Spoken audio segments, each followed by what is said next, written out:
उत्तिष्ठनरशार्दूल कर्तव्यं दैवमान्धिकम् कौसल्या सुप्रजा रामपूर्वा सन्ध्या प्रवर्तते उत्तिष्ठ नरशार्दूल कर्तव्यं दैवमान्धिकम् श्री दुर्गमाते आनन्दिनिन्ते करुणिसिगाये ननवा करुणिसिगाये ननवा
ताಯಿ ದುರ್ಗಾ ಪರಮೇಶ್ವರಿ ಜಗತ್ತಿನಲ್ಲಿರುವ 74 ಕೋಟಿ ಜೀವರಾಶಿಗಳನ್ನು ಸಾಕಿ ಸಲಹುಗಳು ನೀನೇ ತಾಯಿ ನೀನೇ.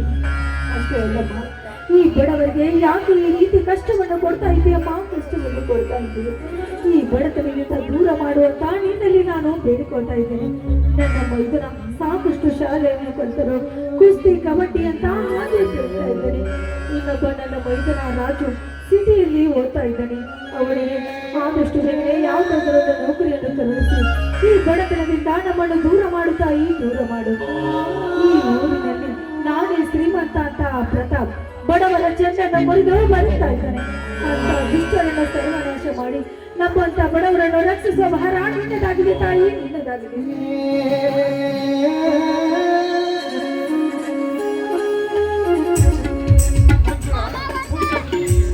ಹೌದ್ರಿ, ಈಗ ನಾನು ದೇವಿಯ ಪೂಜೆಯನ್ನು ಮಾಡಿದ್ದೇನೆ. ನೀವು ನಮಸ್ಕಾರ ಮಾಡಿ ಪ್ರಸಾದ ತೆಗೆದುಕೊಡ್ರಿ.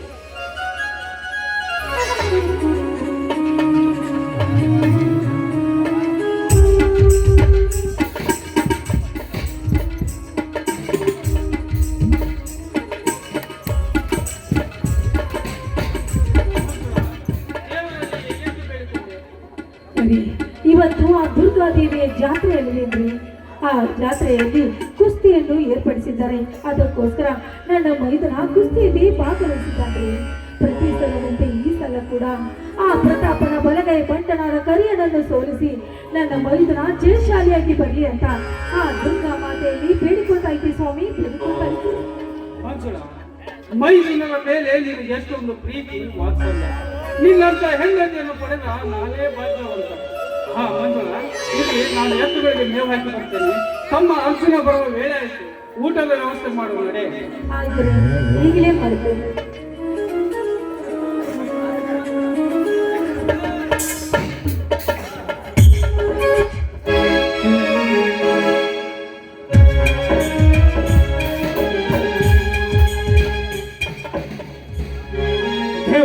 ಬಸವೇಶ್ವರ ಕಂಚಿನದು ನೋಡಿದೆಯಾ ದುಷ್ಟ ಶ್ರೀಮಂತ ಪ್ರತಾಪನ ದೌರ್ಜನ್ಯ ದಬ್ಬಾಳಿಕೆ. ನಿನ್ನೆ ನಾನು ನಮ್ಮ ಹೊಲವನ್ನು ಬಿತ್ತಲು ಹೋದಾಗ ಸಿಕ್ಕಂತೆ ಮಾತನಾಡಿದ ಸೊಕ್ಕಿನ ಮಾತನ್ನು ಹೀಗೆ ಬಡವರು ಶ್ರೀಮಂತರ ಮೇಲೆ ದರ್ಪ ಮಾಡುತ್ತಾ ಬದುಕಿದರೆ ಹಿಂಗೆಲ್ಲಿದೆ ಈ ಬಡ ಪಾಯಿಗೆ ಆಸೆ. ಇದೇ ರೀತಿಯ ಪ್ರತಾಪ ಹೆಜ್ಜೆ ಹೆಜ್ಜೆಗೂ ನಮ್ಮಂತ ಕಡು ಬಡವರ ಮೇಲೆ ಕೆಂಡದ ಕಿಡಿ ಕಾಣುತ್ತಾ ಹೋದರೆ ಈ ಬಡವರು ಬದುಕುವುದಾದರೂ ಹೇಗೆ ದೇವಾ, ಹೇಗೆ?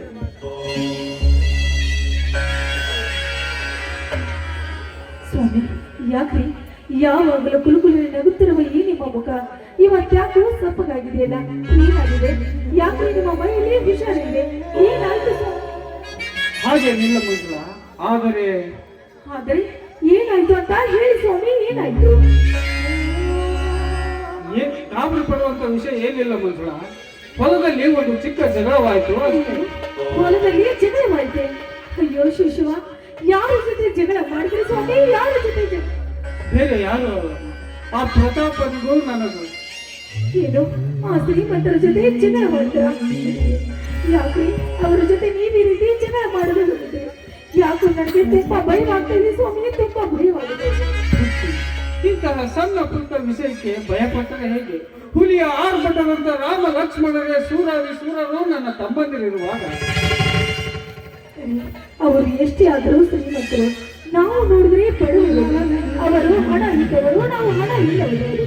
ಅವರು ಏನಾದ್ರೂ ಒಂದು ಮಾತನಾಡಿದ್ರೆ ಮಾತನಾಡಿಸ್ಕೊಂಡು ಸುಮ್ಮನೆ ಬರಬೇಕಾಗಿತ್ತು. ಅವರನ್ನ ಯಾಕೆ ನೀವು ಎದುರು ಹಾಕಿಕೊಳ್ಳಲು ಹೋಗಿದ್ದೀರಿ? ಸುಮ್ಮನೆ ಅವರನ್ನು ಎದುರು ಹಾಕಿಕೊಳ್ಳಕ್ಕೆ ನನ್ನದೇನು ತಲೆ ಕೆಟ್ಟಿದೆಯಾ ಮಗ? ನಿನ್ನೆ ನಮ್ಮ ಶೇಂಗಾ ಹೊಲದಲ್ಲಿ ಆ ಪ್ರತಾಪನ ಆಳುಗಳು ತಮ್ಮ ಬಂಡೆಯ ದನಕರುಗಳನ್ನು ಹಾಯಿಸಿಕೊಂಡು ಹೋಗುತ್ತಿದ್ದರು. ನಾನು ಅವರನ್ನು ತಡೆದು, ಏನಿದು ಶ್ರೀಮಂತರೇ, ಬಿತ್ತಿದ ಹೊಲದಲ್ಲಿ ನಿಮ್ಮ ಬಂಡೆ ದನಕರುಗಳನ್ನು ಹಾಯಿಸಿಕೊಂಡು ಹೋಗುದು ಶ್ರೀಮಂತರಾದ ನಿಮ್ಮ ಧರ್ಮವಲ್ಲ, ಬದುವಿನಲ್ಲಿ ಹಾಯಿಸಿಕೊಂಡು ಎಂದು ಹೇಳಿದೆ ಅಷ್ಟೇ. ಹೌದಾ? ಅದಕ್ಕೇನಂದ್ರು ಆ ಶ್ರೀಮಂತರು? ಅದಕ್ಕೇನಂದ್ರು ಗೊತ್ತಾ ಶ್ರೀಮಂತರು?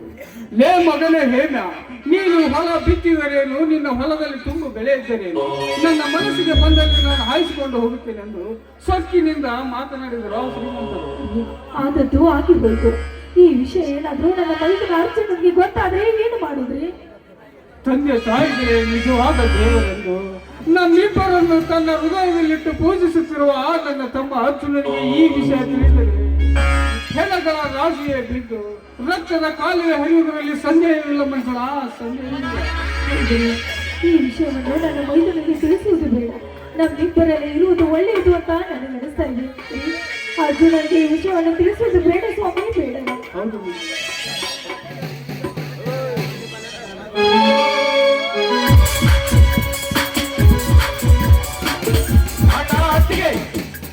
ಮಾತಮ್ಮ, ಈಗ ಬಂದೆ ಆ ಇಡೀ ವಿಮಾನಕ್ಕೆ ಜಾತ್ರೆ ಮುಗಿಸಿಕೊಂಡು. ಹೌದಣ್ಣ, ಇದೀಗ ತಾನೇ ಬಂದೆ. ಏನಾಯ್ತಪ್ಪ ನೀನು ಕುಸ್ತಿಗೆ ಹೋದ ಕೆಲಸ? ಅಣ್ಣ, ದೇವರಂತ ನಾಸ್ತಿಕರ ಆಶೀರ್ವಾದ ಈ ನಿನ್ನ ತಮ್ಮ ಅರ್ಜುನನ ಮೇಲಿರುವಾಗ ಸೋಲೆಂಬುದು ಈ ಸಿಂಹದ ಮರಿ ಜೀವನದಲ್ಲಿ ಬಂದಿಲ್ಲ, ಅನ್ನೋದೂ ಇಲ್ಲ. ಪ್ರತಿ ಸಲದಂತೆ ಈ ಸಲ ಕೂಡ ಕುಸ್ತಿಯಲ್ಲಿ ಗೆದ್ದು ಶ್ರೀ ಗುರು ಭೀಮಾಂಬಿಕೆ ವಂಶದ ಕುಡಿಯಾದ ಶ್ರೀ ಗುರು ಒಗದಾಡೆಪ್ಪನಿಂದ ಇಲ್ಲಿ ಒಕ್ಕ ಪುಂಡವಲ್ಲಿ ಎಂದು ಬಿರಿದು ಪಡೆದು ಕಡೆ ತೆಗೆದುಕೊಂಡು ಬಂದಿದ್ದೇನನ್ನ. ತೆಗೆದುಕೊಳ್ಳಿ, ನನಗೆ ಆಶೀರ್ವಾದಿಸಿ.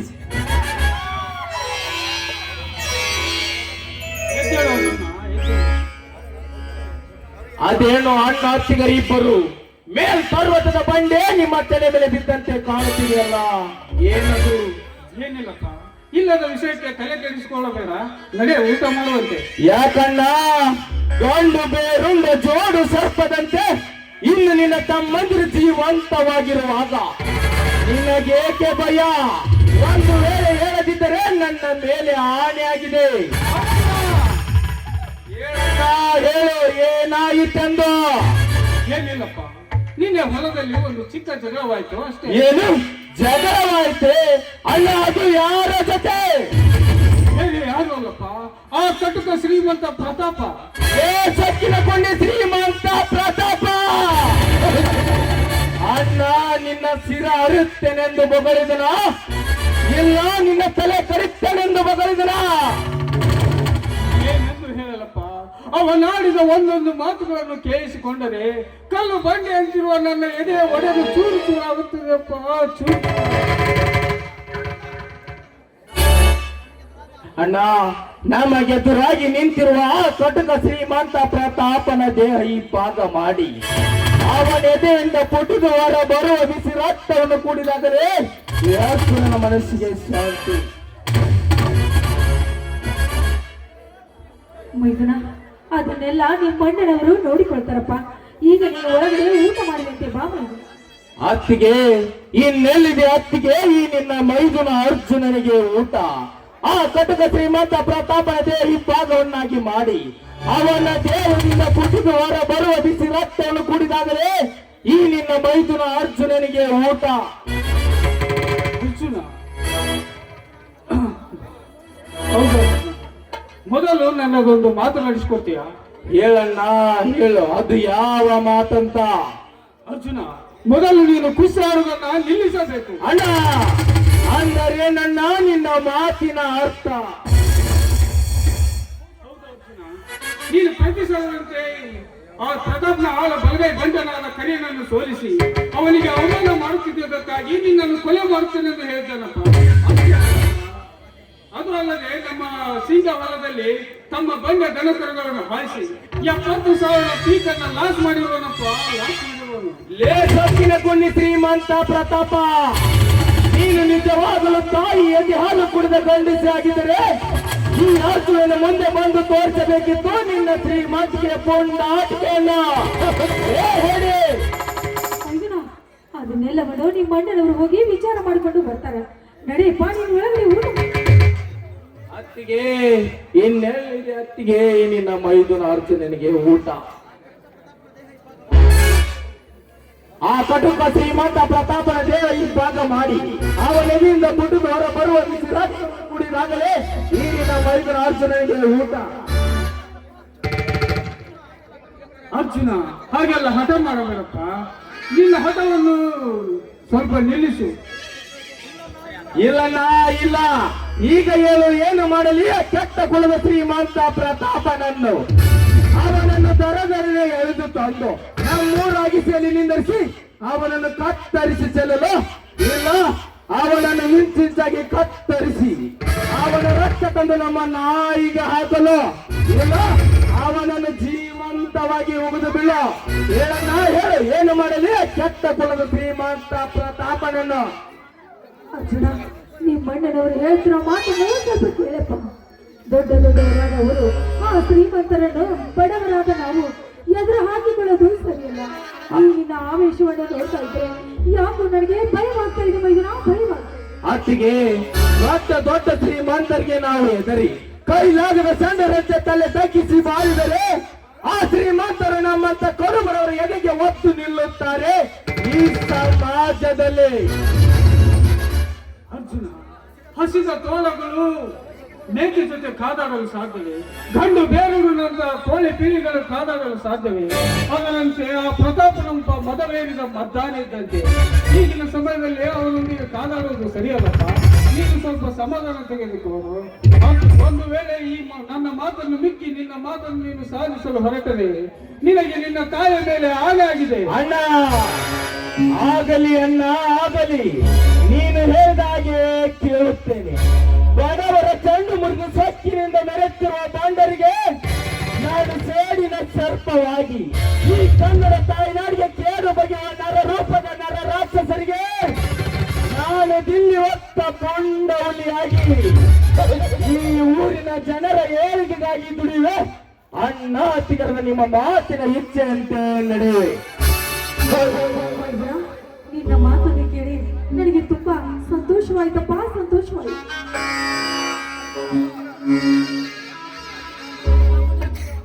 ಅರ್ಜುನ, ಮುಂದಿನ ತಿಂಗಳು ಬೆಂಗಳೂರಿನಲ್ಲಿ ಅಂತಾರಾಷ್ಟ್ರೀಯ ಕುಸ್ತಿ ಸ್ಪರ್ಧೆ ಇದೆ. ನಡೆ, ಚೆನ್ನಾಗಿ ವ್ಯಾಯಾಮ ಮಾಡು, ಊಟ ಮಾಡುವಂತ ನಡೆ.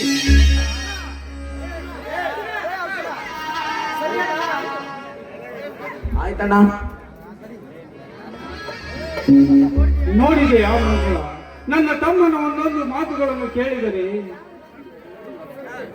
ಸರಿ, ತಮ್ಮನ ಜೊತೆ ಮಾತನಾಡ್ತಾ ಇದ್ರೆ ನಿಮಗೆ ಹೊತ್ತು ಹೋದಿದೆ ಗೊತ್ತಾಗೋದಿಲ್ಲ. ಬನ್ನಿ ಒಳಗಡೆ ಊಟ ಮಾಡಿರುತ್ತೆ.